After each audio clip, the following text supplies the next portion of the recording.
Quelque chose d'important. Le Rav Tzadka, hier Moshe Tzadka, répète ça tous les ans. Cette Gemara là dans Megillah. Et hier il a répété ça de manière très accentuée, beaucoup plus que d'habitude, en disant que celui qui n'accomplit pas ce qu'on va lire maintenant dans la Gemara, il n'est pas acquitté de la Kriyat Megillah.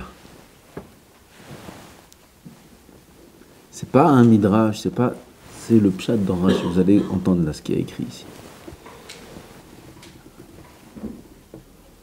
C'est un peu long. Il dit le Rav, on ne peut pas penser à ça durant la Megillah, mais c'est bien de faire cette Gemara, c'est important de la faire un petit peu avant ou un petit peu après. Peut-être qu'on la refera ensemble pendant le Mishté, peut-être ce qu'on va dire maintenant. Pendant le Mishté, ça va prendre une autre connotation. Alors là, on va voir l'enseignement qui est écrit, et peut-être, ensemble, peut-être pendant le Mishté, on va reprendre tout ça, pour bien que le message de Purim soit transmis, car ici, on va parler du sens de la takana qu'on fait Chachamim d'écrire la Megillah, et la takana de la lecture de la Megillah. C'est quoi le sens? Quel est le message? Quel est le message de Purim? Voilà ce qu'on va apprendre maintenant.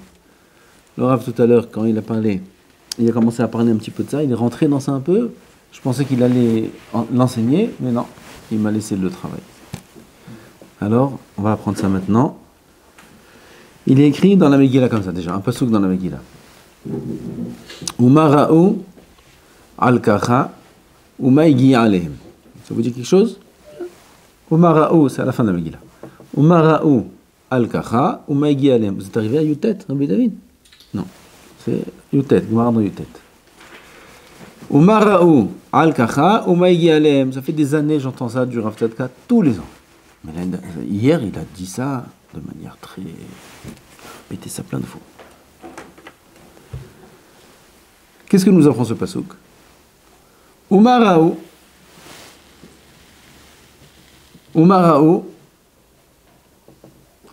qu'est-ce qu'ils ont vu pour agir ainsi? Vous n'allez pas comprendre maintenant, mais je dis le sens pour l'instant et après on va tout détailler. Umara'u, pourquoi ils ont fait ça? Al-kacha, pour cette raison. Umaigi alehem, qu'est-ce qui est arrivé à la fin? D'accord? De ce pasuk, il y a une marloquette, 4 avis dans la Gemara, à partir d'où on est obligé de lire la Megillah. Ce pasuk-là, c'est ce pasuk qui nous dit, voici le sens de Purim, le sens de la lecture de la Megillah. Je vous lis Rashi. Regardez Rashi ce qu'il dit. Umara'u al-kacha, ha-Megillah, c'est Bémet Pélé. Nirteva venikret leodia ladorot. La Megillah a été écrite et lue tous les ans. Pourquoi? Pourquoi faire? On lit la Megillah. Leodia ladorot, pour informer toutes les générations. Mara'u beoto azman sha'asu ma sha'asu. Pourquoi à l'époque ils ont fait ce qu'ils ont fait?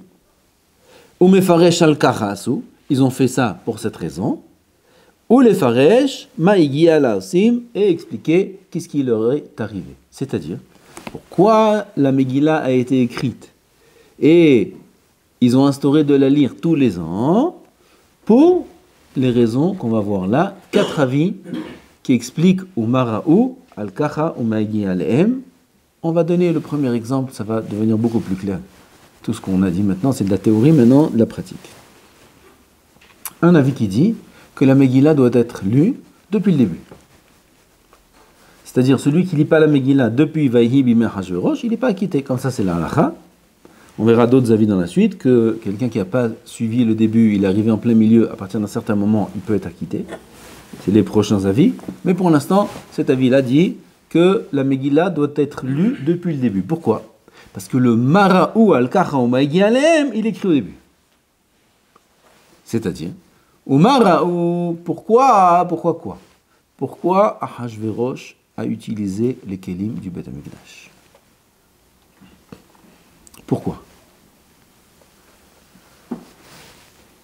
Al-Kacha, on va reprendre. Al-Kacha, parce qu'il a fait les comptes de 70 ans de Galout qui étaient prévus, et il a vu qu'ils n'ont pas été Nigalim, ils n'ont pas été, comment on dit Nigalim, délivrés de l'exil. Et Maïgi Alem, qu'est-ce qui lui est arrivé? Vashti est morte. Wikatal Vashti. Maintenant on reprend. Ça c'est écrit où? Au début de la Megillah. Bah, il lui met Hachverosh, il a fait Hamishte, il a Molech Modvat Kush, il a fait là-bas tout ce qui est écrit au début. Le premier match, les premiers Soukim, tous les détails du Mishte. Et là-bas, on fait allusion avec Kelim, Mikelim, Shonim. Les Kelim, Mikelim, Shonim, c'est les Kelim du Beth Amikdash. Ça c'est écrit au début. Alors qu'est-ce qu'elle nous dit ici, la Gemara? La Gemara nous dit, tu sais pourquoi on a instauré la Megillah? Tu sais pourquoi on a écrit la Megillah? Pour enseigner à toutes les générations. Pourquoi on lit la Megillah demain soir? Be'ezrat Hashem Yitbarach. Et vendredi matin. Be'ezrat Hashem Onetz. Pourquoi on lit? Tout en Israël. Pour nous enseigner quoi? Qu'une fois, Ahashverosh, il a utilisé les kelim du Beth Amikdash. Tout en Israël, ils lisent la Megillah pour ça. Ken. C'est quoi l'enseignement? Ah, écoutez bien, ce qu'il dit le Rav. Ce Ahashverosh là, c'est pas tellement un grand rachat a priori. Pourquoi? Parce qu'il n'en pouvait plus pour utiliser ces kelim. Il n'en pouvait plus. Et il s'est retenu 70 ans. Il n'était pas 70 ans roi, mais tout le long de son règne, il s'est retenu, il avait les kelim sous la main. Il ne les a pas touchés. Et il n'en pouvait plus pour les toucher. Non. Ce shalom, il sait ce qui arrive à ceux qui touchent au kelim, Balshazzar, etc. Il y a des antécédents, ceux qui l'ont précédé, ils ont touché les catastrophes. On ne touche pas les kelim, c'est des kelim d'Hachem. Ahashverosh, il avait un peu d'Irat Shamayim, si on peut se permettre. On voit, quand Aman il est venu le voir, il lui a dit, ça vous avez fait, non? Aman, il lui a dit, Shno Amechad. Ah, vous avez fait ce dialogue-là avec Ahashverosh et Yeshnu ma mitzvot. Ah, Ahashverosh dit non, j'ai peur de leur Dieu il va me tuer et tout. Mais non, t'inquiète pas, Yeshnu ma mitzvot. Donc Ahashverosh, il avait peur d'Hachem. Il ne touche pas au kelim. Pourquoi finalement il les a touchés? Ça c'est Mara Ahashverosh, pourquoi il a touché au kelim du Beth Amikdash? Al-Kacha. Maz Al-Kacha. Parce qu'il a fait les comptes. 70 ans. Il a fait tous les comptes. Il s'est passé 70 ans. Je comprends pas. Si c'est passé 70 ans, alors il a une couchia. Si il a écrit que 70 ans, c'est leur exil, et 70 ans, ils sont passés, alors il y a une couchia. De la couchia, il est passé à une permission. Alors ça veut dire que c'est moutard. Alors ça veut dire que c'est fini. Alors, il s'est fait un pchat tout seul. Vous comprenez? Il s'est fait son pchat, comme on dit. Il s'est fait son pchat tout seul. Lui-même, il s'est pris seul sa décision. Et il a dit, bah, puisque c'est comme ça, alors il avait une question, il n'a pas eu de réponse, alors il a dit, alors on peut les utiliser, et allez, vas-y, on fait la fête 180 jours. Il a sorti les kelim du Beth Amikdash. Qu'est-ce qui est arrivé à cause de ça? Des Katal Vashti, il a perdu sa femme. On reprend l'étonnement. Toute la Megillah est écrite et lue que pour ça. Oui, comme ça dit Rashi. La Megillah nirteva venikret leodia la dorot. Marao al-kacha ou maïgiale. Qu'est-ce qu'il y a comme enseignement ici? L'enseignement est énorme. Ahashverosh, il savait que il y a la notion de She'elat Rav. Il la connaît cette notion. Il sait que quand il y a une question, on demande à un Chacham. Une question qui concerne les Juifs. Ou même pas. On demande à un Chacham. Et la preuve, c'est quand durant le Mishté, Vashti n'a pas accepté de venir. Alors il ne savait plus quoi faire. Il était dans tous ses états. Si ça tenait qu'à lui, il sortait lui-même son épée, il l'a décapité. Ah ben non! Ahashverosh, il a dit, c'est sa femme, sauf, c'est sa femme, elle fait bien le couscous. Haval, c'est Bal Tashrit. Alors qu'est-ce qu'on fait? On va demander, qu'est-ce qu'il a fait? Il a demandé au Chachamim. Il a demandé au Chachamim. Chachamim de la Torah. Qu'est-ce que vous dites? Qu'est-ce qu'on fait? Ils ont donné des conseils, ils ont dit, s'il dit on la tue, c'est la Gemara qui dit, si on ne la tue, alors, si on ne la tue pas, alors ils ont dit, peu importe ce qu'ils ont répondu, ils l'ont un petit peu endormi, aval, ils ont répondu, qu'est-ce qu'on voit? Que Ahashverosh, il savait qu'il fallait demander. Pourquoi pour les Kélim, il n'a pas demandé? Ah, parce qu'il est Nagoua, parce qu'il a un intérêt, parce qu'il... Alors là, il a... Chazal nous disent, toute la Megillah, elle est écrite et lue pour qu'on apprenne combien c'est important de demander au Chachamim, combien c'est important de s'adresser au Da'at Torah, combien c'est important de ne pas décider soi-même. D'autant plus quand on a des néguiotes, comme on dit en français des néguiotes, des intérêts, partis pris, quand on a envie de faire la chose. Et pour peu qu'on ait une petite question, alors on se permet la chose, parce qu'il y a une couche à ses boutins. Non, mais putain. Allez demander au Chachamim. Vous vous rendez compte que toute la Megillah, elle est écrite et lue pour cet enseignement-là. C'est mes fourrages dans Rashi. Mes fourrages dans Rashi. L'enseignement, c'est le Rav Tzadka qui nous le dit. Qui dévoile c'est quoi la Kavana, c'est quoi l'erreur ici d'Ahashverosh, et c'est quoi l'enseignement de la Gemara dans ça, parce que sinon on ne comprend rien. Toute la Megillah, elle est écrite pour nous dire qu'Ahashverosh, une fois, il voulait les Kélim. Il les a utilisés parce qu'il a fait une erreur et sa femme, elle est morte. Ah, c'est pour ça qu'on est dans la Megillah. Et Léodie à la Dorotma. Ça nous apprend quoi? Cet enseignement-là. Il faut faire attention avant d'agir, avant de prendre une décision, dans tous les domaines de la vie. Dans tous les domaines de la vie. Que ce soit les domaines d'Alacha, de Hanaga, les domaines de Chol, même il y en a qui vivent des investissements, de business, d'argent. Comment ils nous appellent? Le Rav aussi, on l'appelle, pour savoir comment investir, et quoi, et comment faire les affaires, et quel associé prendre, et quel employé, et quel virer qui, virer pas. Sans arrêt des questions comme ça. Parfois je me demande, c'est des questions d'Alacha, ça? Non. Alors quel rapport? Il me demande qu'est-ce que je fais, associé avec celui-là ou pas avec celui-là. Je ne suis pas un conseiller financier ou quoi. On a ouvert un bureau, sinon on va commencer à prendre, hein, parce que chaque conseil, il y a des conseils, Rabotaï, ils valent des milliards. Il y a des conseils qui reçoivent les gens, qui leur donnent toute leur fortune, tout leur argent. Je le vis ça. Ils appellent, ils disent, qu'est-ce que je fais, hein? Pas joue, tu fais pas ça. Non, mais tu fais pas ça, si tu fais ça, tu vas tomber. Il écoute. Bon, après, tu oublies. C'est pas grave. C'est pas grave. Arpatli. Ça marche. Ça marche. Hein? Pas 10% ça? Au moins 10%, non? Non. Tu vois, ils appellent les Chachamim. Ils demandent. Le fait même qu'on demande à un Rav, en soi, la réponse, elle sera mevorochet. On aura la bracha dans ce qu'on fait. Le fait même de se rabaisser, de comprendre qu'on n'est pas forcément l'homme le plus intelligent, de savoir comment il faut réagir à chaque fois. Et on prend le téléphone, ou encore mieux, on se déplace, et on va voir le Rav. Et on lui dit, voilà, tel et tel problème, tel et tel... il y a beaucoup d'anciens élèves qui sont comme ça jusqu'à aujourd'hui, depuis des années, ils viennent jusqu'à la yeshiva, ils peuvent parler au téléphone. Non. Ils se déplacent, ça leur prend beaucoup de temps, ils viennent jusque là pour s'asseoir et poser leurs questions qu'ils auraient même pu poser au téléphone. C'est vraiment pas une question qu'il fallait être là physiquement. Non. Et Baruch Hashem, ça réussit, ça marche. Enfin, c'est pas parce que le Rav il sait ou le Rav il est Rav. Non, c'est parce qu'Akadosh Baruch Hu il a dit Ve'asita kechol asher yorucha. Akadosh Baruch Hu, c'est comme ça qu'il veut que le peuple se conduise, comme ça qu'il veut que Am Israël se conduise. Le petit, il demande au grand. Le grand, il a toujours un grand au-dessus de lui. Et le grand, il a aussi un grand. Les rabbanim, ils demandent à des rabbanim.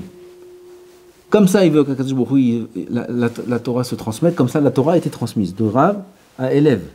Et la reine, on doit s'habituer et prendre ce comportement-là, de ne pas être autonome, de savoir aller et demander au Chachamim sur chaque chose comment agir.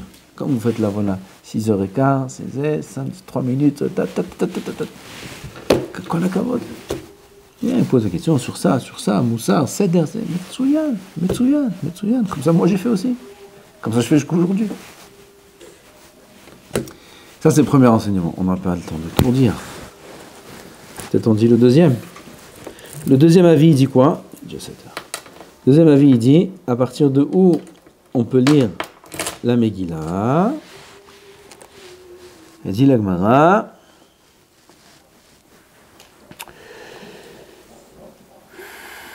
Ouman d'Amar, mais Ishioudi. Il y a un avis qui dit de Ishioudi. Ishioudi, c'est Perek Bet, je crois, dans la Megillah. Ishioudi, Ayab Shushan Bera, Ushmo Mordechai, Maniri Ben Shemi, c'est Perek Sheni dans la Megillah. À partir de là, on peut lire la Megillah. Pourquoi ? Mara'a Mordechai dikne be'aman. Pour rappeler, Mara'u al-kacha ou ma'igi alem.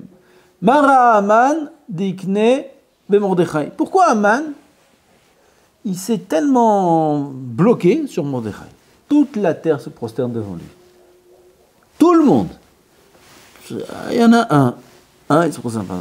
Mara'a dikne bo. À cause de lui, juste à cause de Mordechai, Aman a décidé de tuer tout le monde. Toute la Xéra, elle vient, entre guillemets, à cause de Mordechai. Tout le monde lui en voulait à Mordechai. Tout le monde lui en voulait à Mordechai. Il a causé. Ils sont venus le voir. Pourquoi tu ne te prosternes pas ? Il n'y a pas d'autres rabbanim. Tous les rabbanim se prosternent. Pourquoi tu fais des histoires ? Pourquoi tu mets en danger Am Israël ? Ils sont partis faire une Afghana, ils ont fait la peur de Mordechai, ils ont fait comme ça, c'est le cas qu'ils disent. Ils ont fait une Afghana devant sa porte, devant sa maison, ils ont fait une Afghana. Ils sont venus, tous les Hasidim, tous les cartes, tout le monde est venu. Ils ont fait Afghana. Mordechai, il met en danger tout Am Israël. Mazé. Ou Mordechai, il ichra velo ishtachave. Il malé Aman Hema. Il malé Aman Hema. Aman, il a décidé, à cause de ça, de tuer tout le monde. Vous savez combien il lui en voulait à Mordechai ? Tout Am Israël. Toute l'histoire de Purim, c'est à cause de Mordechai. À cause, entre guillemets. Lama Mordechai יקנה במרדכי? מרדכי תקנה באמן. על ככה, דשווה נפשה עבודה זרה, מרדכי il se présente pas devant Aman. Lama, Aman, il avait sur lui עבודה זרה. Non. מה אתם רוצים? פיקוח נפש וזה, tout le monde crie sur מרדכי. מה אין פיקוח נפש, אין שום דבר. יהרג ואל יעבור. מה, תורה מישראל וזה? יהרג ואל יעבור. מה אתם רוצים? הוא le seul homme, לא יכרע ולא ישתחווה. זה על ככה. ומה הגיע עליהם? דתרחיש ניסה. Qu'est-ce qui arrive à la fin? יונס. נס עצום ונהפוכו, ואותו תעלו על העץ אשר הכין לו.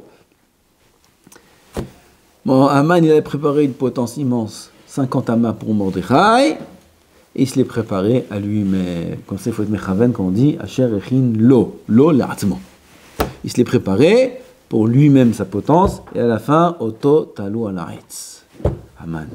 C'est Nesk, Atzum. C'est pas logique. Normalement, Mordechai, il doit en faire une bouchée de Mordechai. Mazé, un homme, il se. Ma pitom.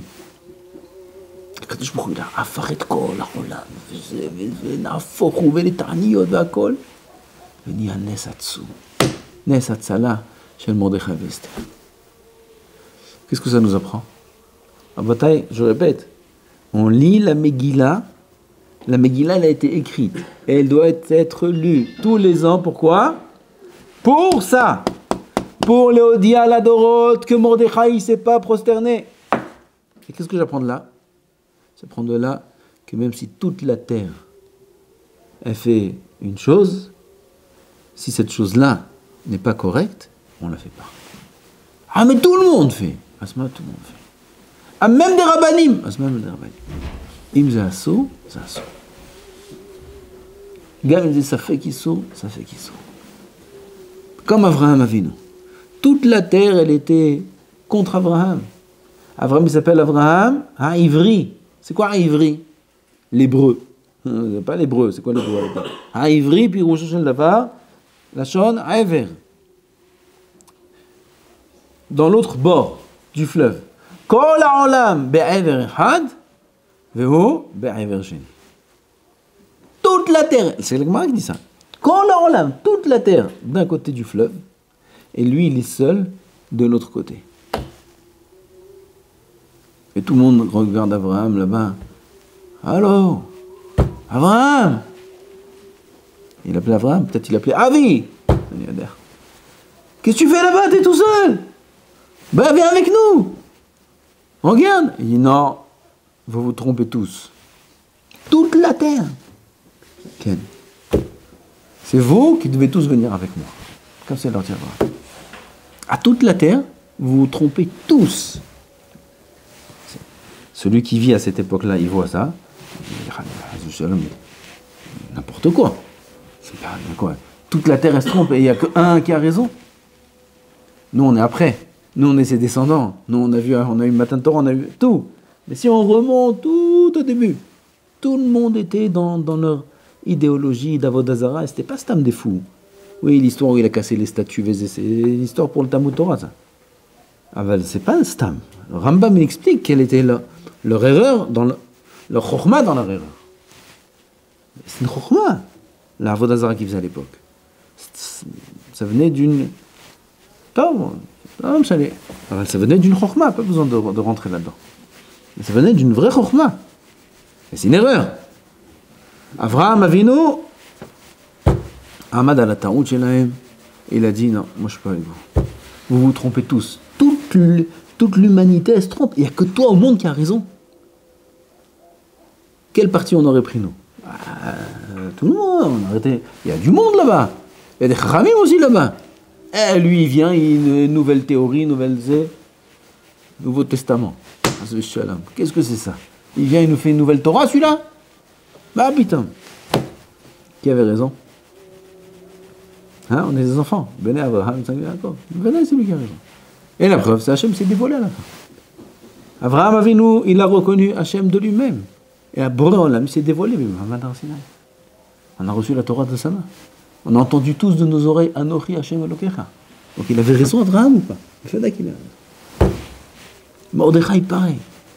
Ou Mordechai lo ichra velo ishtachave. Que tout le monde se prosterne. Mais on va te tuer. Qui tue? Akasha bechavot.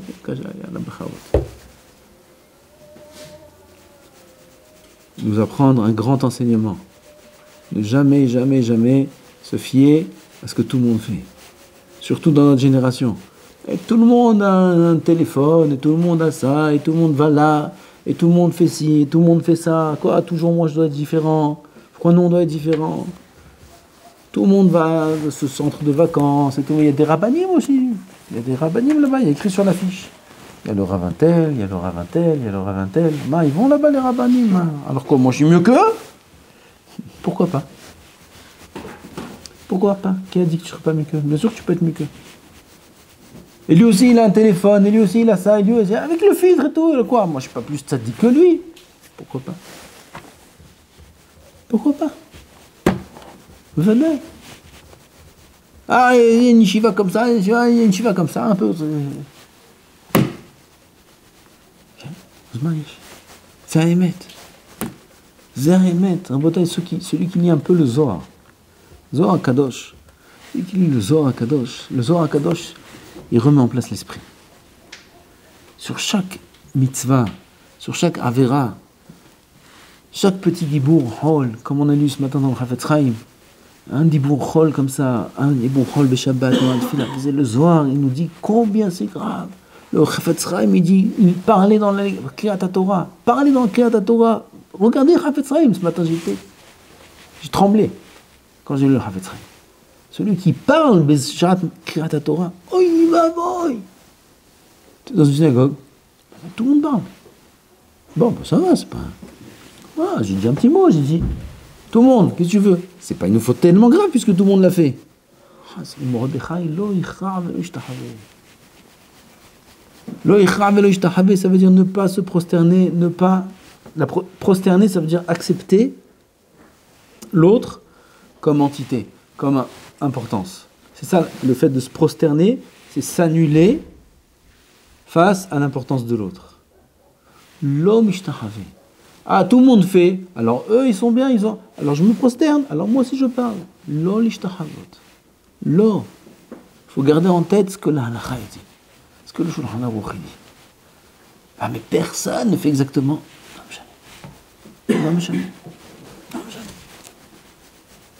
Ce Shabbat, j'étais dans une minyan, on a fait Birkat Levana. C'était.